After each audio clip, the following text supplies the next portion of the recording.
नमस्कार, नम्रताज रेसिपीमध्ये आपले खूप खूप स्वागत. तर आज आपण हिवाळा स्पेशल कोणतेही महागडे साहित्य न वापरता घरातील मोजक्या साहित्यात मावा, खवा आणि कंडेन्स मिल्क याचा अजिबात वापर न करता झटपट तयार होणारी, तोंडातच विरघळणारी, डिंक घालून केलेली गुळपापडी कशी बनवायची हे पाहणार आहोत. ही गुळपापडी बनवताना मी अगदी साध्या सोप्या पद्धतीने रेसिपी इथे शेअर केली आहे. ही गुळपापडी सांधेदुखी किंवा पाठदुखी यासाठी फारच उपयुक्त आहे, कारण त्यामध्ये आपण डिंक वापरला आहे. अशा प्रकारे जर गुळपापडी तुम्ही बनवून ठेवली तर महिनाभर स्टोअर करून त्याचा आस्वाद घेऊ शकता. ही गुळपापडी तुम्ही नाश्त्यासाठी किंवा कोणतीही छोटी भूक असेल त्यासाठी त्याचा आस्वाद घेऊ शकता. लहान मुलेही अगदी आवडीने खातील इतकी झटपट आणि चविष्ट ही गुळपापडी तयार होते आणि तोंडातच विरघळते. रेसिपी अगदी साधी, सोपी, सुटसुटीत इथे मी तुम्हाला शेअर करत आहे. तेव्हा व्हिडिओ अगदी शेवटपर्यंत पहा आणि रेसिपी जर आवडलीच तर नम्रताज रेसिपीला सबस्क्राईब करा. अगदी निःशुल्क आहे आणि सोबतचे बेल आयकॉनवर क्लिक करा, म्हणजे मी जे नवनवीन व्हिडिओ बनवेन त्याचे नोटिफिकेशन तुमच्यापर्यंत पोहोचेल. लाईक करा आणि आपल्या मित्रमैत्रिणींना शेअर करा. चला तर मग जास्त वेळ न घालवता आता आपण रेसिपीला सुरुवात करूया. गुळपापडी बनवण्यासाठी प्रथम आपण एका प्लेटला तुपाने ग्रीस करून घेऊया, म्हणजे जेव्हा गुळपापडीचे मिश्रण तयार करू तेव्हा लगेचच त्यामध्ये स्प्रेड करता येईल. म्हणून अशा प्रकारे आधीच ही तयारी करून ठेवायची आहे. आता अशा प्रकारे व्यवस्थितपणे आपण कढईने तूप लावून घेऊया, म्हणजे गुळपापडी अगदी सहजतेने निघेल. आता ही प्लेट आपण बाजूला ठेवूया आणि गुळपापडी बनवायला सुरुवात करूया. त्यासाठी इथे मी गॅसवर एक कढई गरम करत ठेवली आहे. आता त्यात आपण 2 वाट्या गव्हाचे पीठ घालूया. जे आपण चपातीला पीठ वापरतो तेच इथे गव्हाचे पीठ मी 2 वाट्या घेतले आहे. आता गॅसची फ्लेम मंद करून साधारणतः 2 ते 3 मिनटे आलटून पालटून व्यवस्थितपणे हे गव्हाचे पीठ भाजून घेऊया, म्हणजे जे आपण त्यामध्ये तूप घालणार आहोत त्याचे प्रमाण कमी लागते. म्हणून अशा प्रकारे साधारणतः 2 ते 3 मिनटे गव्हाचे पीठ व्यवस्थित त्याचा सुवास येईस्तोवर भाजून घ्यायचे आहे. साधारणतः 2 ते 3 मिनिटानंतर पिठाचा थोडासा रंग बदलल्यावर आणि सुवास आल्यावर लगेचच त्यामध्ये 2 ते 3 चमचे तूप घालूया आणि गॅसची फ्लेम लो टू मिडियम करत गोल्डन कलर येईस्तोवर सतत ढवळून भाजून घेऊया. पीठ भाजून घेत असताना अशा प्रकारे तळाशी चिकटणार नाही आणि करपणार नाही याची काळजी घेऊनच भाजून घ्यायचे आहे, म्हणजे ते आतपर्यंत भाजले जाते आणि एकसारखे भाजले जाते. म्हणून गॅस बंद ठेवूनच अशा प्रकारे ढवळून भाजून घ्यायचे आहे. साधारणतः 3 ते 4 मिनिटानंतर पाहू शकता पिठाचा थोडासा रंग बदलला आहे. अजून आपल्याला साधारणतः 3 ते 4 मिनिटे पुन्हा पीठ अगदी त्याचा सुवास येईस्तोवर आणि गोल्डन कलर येईस्तोवर भाजून घ्यायचे आहे. 3 ते 4 मिनिटानंतर पाहू शकता पिठाचा गडद बदामीसर रंग आला आहे. आता ह्या स्टेजमध्ये त्यात 1 चमचा खसखस, त्याबरोबरच अर्धी वाटी डेसिकेटेड कोकोनट घालूया. इथे मी डेसिकेटेड कोकोनट घेतले आहे. तुम्ही खोबरे किसूनही घेऊ शकता.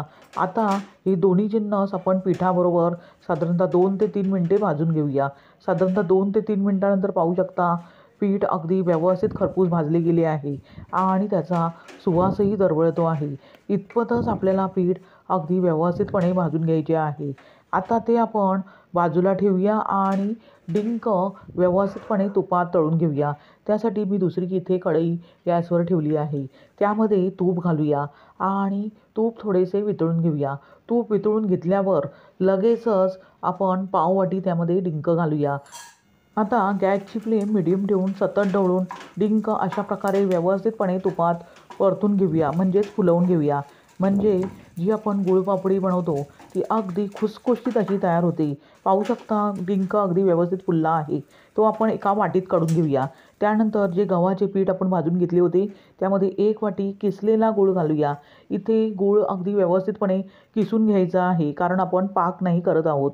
आता त्यानंतर आपण जो डिंक तळून घेतला आहे तोही त्याबरोबर घालूया आणि गव्हाच्या पिठाबरोबर व्यवस्थितपणे एकजीव करून घेऊया. गॅस मंदच मी ठेवला आहे आणि अशा प्रकारे ढवळून व्यवस्थितपणे गूळ आपण ह्या पिठाबरोबर एकजीव करत राहूया. पाहू शकता गुळपापडीचे मिश्रण तयार झाले आहे. सर्वात शेवटी 1 चमचाभर वेलची जायफळ पूड घालूया आणि पुन्हा मिश्रण व्यवस्थितपणे एकजीव करून घेऊया. गुळपापडीचे मिश्रण पूर्णपणे तयार करून घेतल्यावर लगेचच आपण तुपाने ग्रीस केलेली प्लेट आहे त्यामध्ये घालून घेऊया आणि व्यवस्थितपणे स्पॅच्युलाच्या सहाय्याने स्प्रेड करून घेऊया. पाहू शकता मिश्रण अगदी व्यवस्थितपणे मी स्प्रेड करून घेतले आहे. लगेचच वरून डेकोरेशनसाठी बदामाचे बारीक चिरलेले काप घालूया आणि पुन्हा स्पॅच्युलाच्या सहाय्याने व्यवस्थितपणे दाबून घेऊया, म्हणजे ते निघणार नाहीत. आता साधारणतः 2 ते 3 मिनिटे हे मिश्रण थोडेसे कोमट करून घेऊया. थोडेसे कोमट करून घेतल्यावर लगेचच आपण त्याच्या वड्या पाडून घेणार आहोत. मिश्रण साधारणतः 2 ते 3 मिनिटानंतर कोमट करून घेतल्यावर लगेचच आपण वड्या पाडून घेऊया. तुम्ही हव्या त्या साईजमध्ये वड्या पाडून घेऊ शकता. इथे मी मीडियम साईजच्या वड्या तयार करून घेत आहे. पाहू शकता किती परफेक्ट गुळपापडीचे मिश्रण तयार झाले आहे. आता अशा प्रकारे गुळपापडी व्यवस्थितपणे कापून घेतल्यावर पूर्णपणे थंड करून घेऊया. साधारणतः 15 मिनिटानंतर गुळपापडी पूर्णपणे थंड करून घेतल्यावर पाहू शकता किती परफेक्ट गुळपापडी तयार झाली आहे आणि टेक्स्चरही किती सुरेख आले आहे. तुम्हाला मी अगदी जवळून दाखविते आहे. किती परफेक्ट हलवाई स्टाईल आणि तोंडातच विरघळणारी अशी गुळपापडी तयार झाली आहे. तेही कोणतेही महागडे साहित्य न वापरता अशा प्रकारे तयार झाली. बघता क्षणी खावीशी वाटणारी, तोंडातच विरघळणारी अशी गुळपापडी. ही गुळपापडी तुम्ही नाश्त्यासाठी किंवा छोट्या भुकेसाठी त्याचा आस्वाद घेऊ शकता. फक्त ही गुळपापडी बनवताना घ्यावयाची काळजी म्हणजे गव्हाचे पीठ अगदी खमंग भाजून घेतल्यावर लगेचच त्यामध्ये बारीक चिरलेला गूळ घालायचा आहे. इथे गूळ अगदी बारीक चिरून घेतल्यामुळे लगेचच गरमागरम जे गव्हाचे पीठ असते त्यामध्ये लगेचच एकजीव होतो.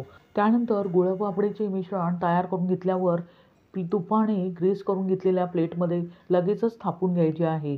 गरमागरम असतानाच अगदी व्यवस्थितपणे हलक्या हाताने स्पॅच्युलाचा वापर करून मिश्रण स्प्रेड करून घ्यायचे आहे. नंतर आवश्यकतेनुसार ड्रायफ्रूट्स त्यावर घालून थोडेसे मिश्रण कोमट करून घेतल्यावर वड्या पाडून घ्यायच्या आहेत आणि वड्या पूर्णपणे थंड करून घेतल्यावर नंतर काढून घ्यायच्या आहेत, म्हणजे परफेक्ट गुळपापडी तयार होते. अशा प्रकारे तुम्ही गुळपापडीचा आस्वाद घेऊ शकता.